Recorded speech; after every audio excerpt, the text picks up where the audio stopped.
Time now for an update from Fox Carolina News and Fox Carolina Weather. Weather rates certified most accurate.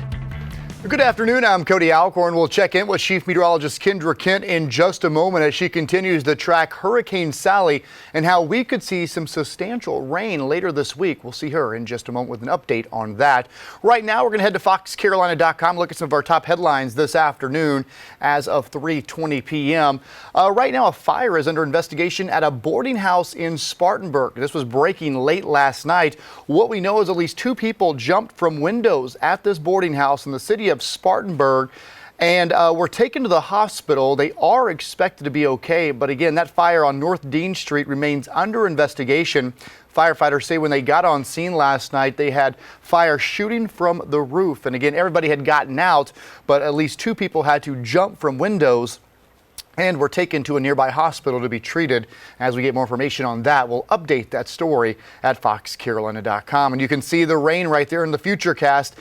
Chief Meteorologist Kendra Kent will be talking more about that, but you need to be on guard maybe into Thursday night, Friday morning. We'll see her in a moment. DHEC just putting out new numbers for COVID-19. 700 new cases reported today with 22 more deaths confirmed. The percent positive rate back up to about 15% with the new batch reported yesterday. This brings the total number of cases in South Carolina to just over 130,000 with 2,943 confirmed deaths.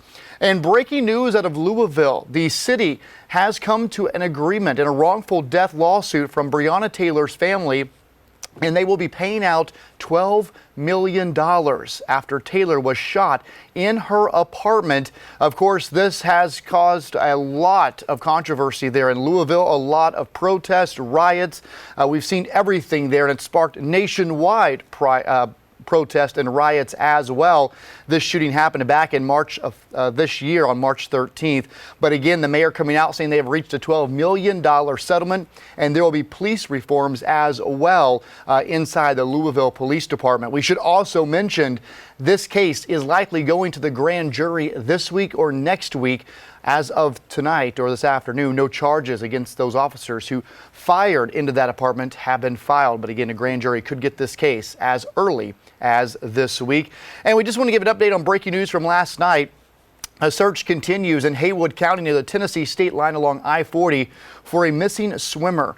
3 people were swimming near the Midnight Hole near Waterville Dam. That's right off the interstate there near the Tennessee state line in Haywood County. We do know 2 people were able to get out. They were taken to a hospital. But right now we still know that a 25-year-old from Oak Forest, Illinois is still missing at this hour. Numerous search and rescue crews are there, including the Asheville Fire Department.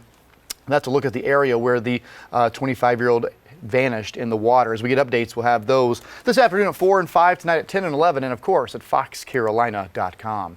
Right now, we do want to check in with Kendra, though, over the Weather Center. Kendra, we're keeping a very close eye on this slow-moving hurricane. Yeah, luckily it's weakened because it really hasn't moved. It's not tapping into warm ocean water, so it's basically just kind of holding steady as a Category 1 hurricane, but it's only moving at about 2 miles per hour currently. Winds at 80 miles per hour, and it's going to be approaching the coast late tonight and making landfall likely by tomorrow morning somewhere near Mobile.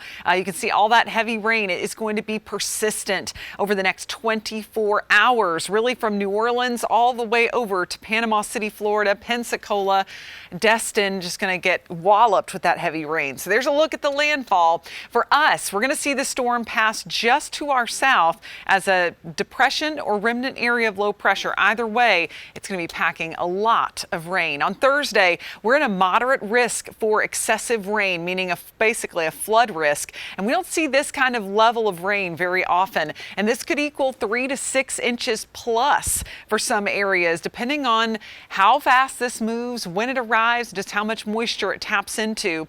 We'll see 2 to 4 inches in the far northern sections of the mountains, far southern upstate. But it looks like the swath of heaviest rain will be around the 85 corridor at this point.